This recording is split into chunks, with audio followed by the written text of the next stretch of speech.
আসসালামু আলাইকুম এভরিওয়ান। তো আপনাদেরকে একটা জিনিস দেখাই যেটা কিনা আমার ডাবল অ্যামাউন্ট প্রফিট। এটা একটু দেখাই। দেখেন সকালে একটা ট্রেড নিয়েছি, এটা লস হয়েছে $800।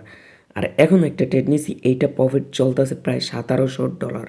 তাহলে $800 লস হইলে আমার ডাবল অ্যামাউন্ট এই একটা ট্রেড প্রফিট থেকে চলে আসতেছে।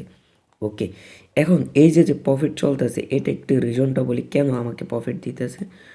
ওকে দেখেন, এই যে বড় একটা গ্রিন ক্যান্ডেল হয়েছে, এটার পরে একটা রেড ক্যান্ডেল হয়েছে, ছোট্ট একটা রেড ক্যান্ডেল, উপরে উইক নিচে উইক, বড় বড় উইক। অ্যান্ড আমার টাইম ফ্রেমটা হচ্ছে 15 মিনিট। তো 15 মিনিটে একটা ক্যান্ডেল এখানে সাইডে এসে আছে।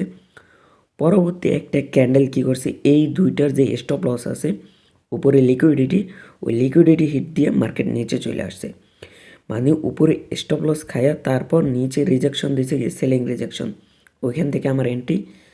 তারপর আমার স্টপ লস হচ্ছে বাই সাইড লিকুইডিটি বা হায়ার উইক পর্যন্ত, আমার টার্গেট এই পর্যন্ত।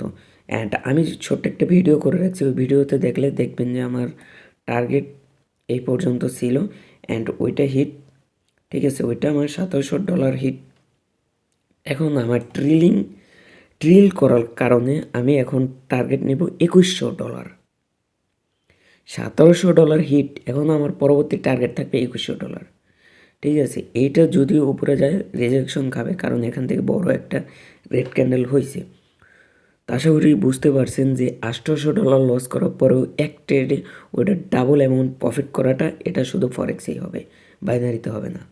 তো আশা করছি বুঝতে পারছেন। এই যে দেখেন রিজেকশন আসতেছে, এরকম আসবে ভাই, এটাও রিজেকশন আসবে।